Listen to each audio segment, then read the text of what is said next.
What's going on? Today I'm back at you guys with another one. We have a 2019 Dodge Charger. This model comes with the 3.6, and one of the issues that we're having is oil coming from the housing. Most of the time that you see oil right there accumulating, it's coming from this plastics oil housing. At the bottom of it, it has some seals and they usually leak. So if you're having this problem, 9 times out of 10, that's what it is. You can have oil coming from the valve covers, but as we see here, it doesn't look like there's oil leaking from them. So we're gonna start this process. Let's go. All right, now to start this process, first thing we're gonna do is come here to the coolant reservoir, right? Obviously, make sure you guys have low pressure. And if you guys have low pressure and the car's cooled down, then we're gonna be taking this top off, right? Because we have to drain it to perform this, all right? So let's go ahead and take this off. My car is a little hot. Don't do what I do. I'm slowly releasing the pressure. And boom. Let's go. Coolant looks a little dirty, but it's all right. We're gonna be replacing it. All right. Now, here today, I have a lift, so it'll be a lot easier. But if you guys don't, you could use a jack stand and floor jack, and just come over here. We're gonna be taking off this cover. So it's bolt, and it's a 10 millimeter, right?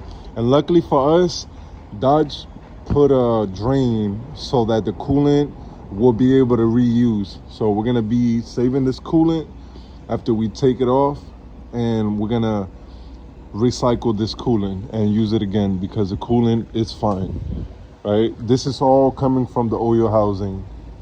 So yeah, it kind of made a mess, but we're gonna cover that right up right now. All right, now after you guys take off the cover, like I said, we'll have this right here. Now, if you take a peek through here, you see that knob right here? See that knob right there? It's a little harder to focus, but okay, right here. You see this knob right here? We're gonna turn this counterclockwise, and it is gonna drain right here. Now, what I did was I put a jug, collected all 2 bottles of it, and now we're gonna be able to lower it and start the actual process. Stay tuned. All right, now to the fun part. We gotta take off this intake, right? Now there's a couple of different ways.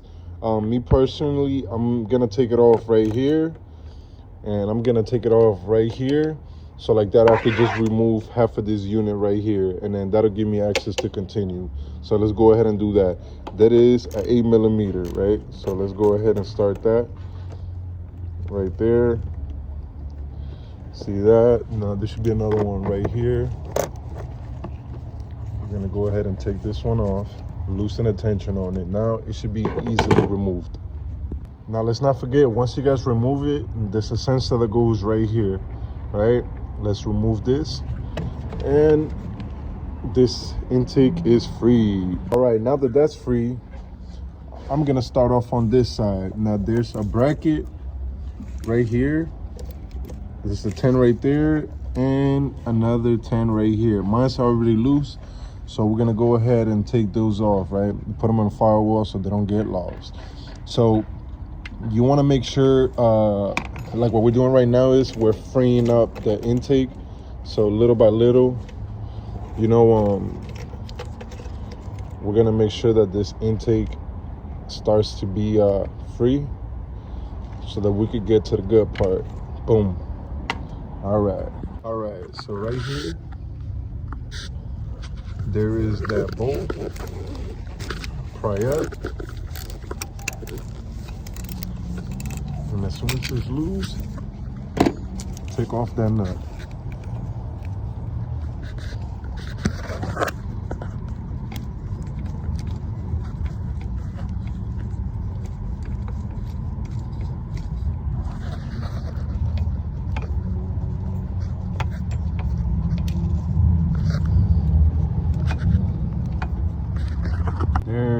goes.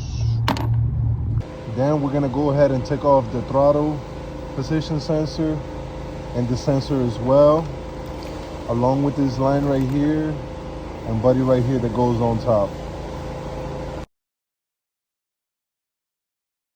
Now after you guys done that, took off the lines, the two nuts on this side, the two nuts on that side, and the bracket, he or she is free.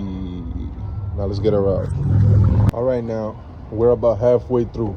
So now let's go ahead and remove the harness that are going to the coil packs, which is right here, right here, right here, right here, right here, right here, and these tabs as well that they're used to have them held down. All right, so let's go ahead and remove those.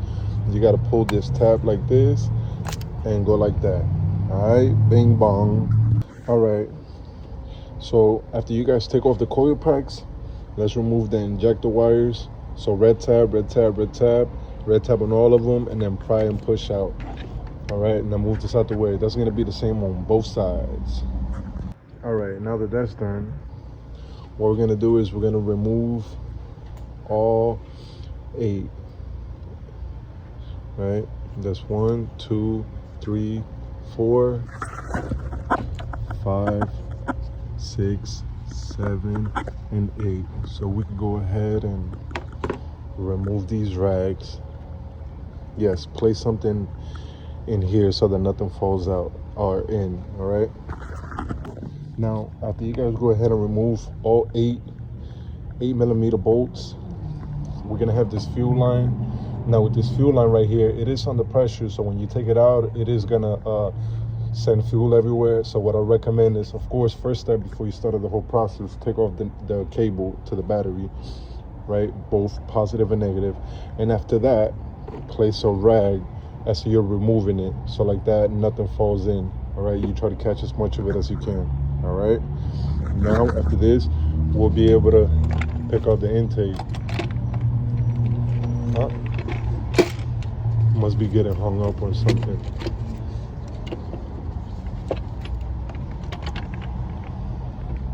Bing bong. All right, so one more time. Here, pull the red tab, get it out, pull the white tab out, squeeze, and let it out. Now we do have one more line for the coolant, right? But we're not gonna remove that one until we remove the oil housing cooler. So like that, it'll be a lot easier for us to get out. All right, now this is 1, 2, 3, 4, 5, 6 torque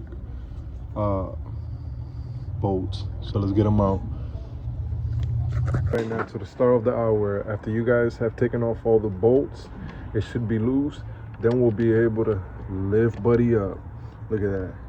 Now after we pick Buddy up, it is gonna be some oil. So what we're gonna do is, oh my goodness, we're gonna take off the clamp now. Let's go, the one in the back. All right, so here we go, finally. I was able to clean it up the best I could, right? Some of the excess is gonna burn off, but I did put the housing in, put the gaskets at the bottom, install the cooling line, the coolant temperature sensor, the oil temperature sensor, and torqued everything down. And you know, now we're ready to install the intake and the rest of the lines, right? So stay tuned. All right, check them out. Got the intake on. Got to replace these seals. Torqued every bolt in the lower intake. All right. Now I just got to add some lines, you know, and things like that. Make sure that everything is torqued, that I didn't miss anything, you know. Add these harness to this side and to the right side, you know. We're getting closer to the end, you know. Double, triple checking as you're going by, because you would hate to have to take off this intake, you heard? So far so good, you know. Everything is in, everything looks torqued, everything looks clean, you know. So we're getting to it, you know. Replace the lower seals in the intake. Everything is looking, you know, Gucci, you heard? So we're getting to it. All right, stay tuned. All right, check them out. Now here we got the intake, the upper of the lower, the upper seals of the lower intake. Jesus Christ. Replace them. Got the harness, as you guys could tell, all the hold down clips where they go, and harness for the coil packs. Got the injector plugs right back, as you guys can tell. Boom. We're looking good. All right, everything is Gucci. All right, got the fuel line back in. Make sure that this is seated, please. Double, triple check. Give it a slight tug. Make sure that it doesn't come out, because if you start the car and this is not seated properly, it's gonna pop out and it's gonna spray fuel everywhere. That is definitely a hazard. So please make sure that when you pull this out and you push this in, that you reattach it and that is clipped in. All right, it has a stopping point, so please make sure that it's there. All right, so far so good. We're getting near the end of it now.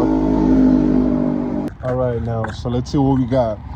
I recently put the top of the intake back, torque all the bolts, right?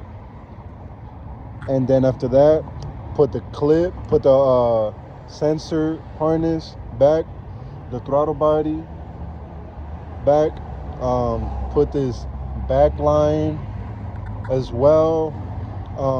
Also, I got left to do is put the 2 nuts that go right here and one right here as well, right?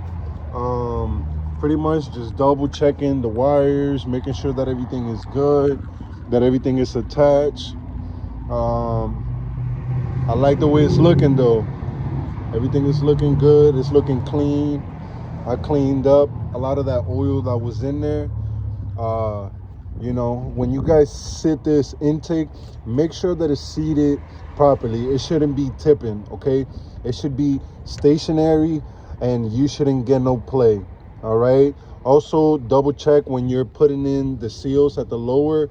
Make sure that they're seated properly, because if you don't, you can have a vacuum leak and it'll make your car have a rough idle. So let's make sure we do that. Everything is looking good. So as of right now, I'm gonna double check my work, make sure that none of the lines are out or none of the lines are out of place. And that's pretty much it, man. You know, we're like 98% done. So after this, we're gonna, after everything is checked, we're gonna put the filter with the seal. We're also gonna refill the coolant. We're gonna do not a pressure test, but we're gonna bleed the cooling system, because it has air now. Make sure that you tighten up the lower drain for the radiator, and after that, you know, fill it back up with oil and start the car and check, you know. So stay tuned. All right, now here we go. Got the intake on, filled up with coolant, got oil in it, you know, got all the harness and everything is attached, and that's it, you guys. Now I'm gonna go ahead and bleed it. Like I said, make sure that the bleeder is attached and it's tight. And besides that, we're ready to go. New oil housing unit installed, intake seals, oil change, and cooling. Let's go. Another one done. Your mechanic's favorite mechanic. Give me a thumbs up, like, and subscribe. You heard? Now, if you guys did it right, it should sound like this. No vacuum leaks, no nothing. So there you guys have it. Back on the road. Got a tire light on, but no check engine. And this thing needs gas. But hey, look, I'm on the road. Everything is good. Oil pressure's good. Oil temperature's good. Oil pressure's good. So that's it. Stay tuned for the next one.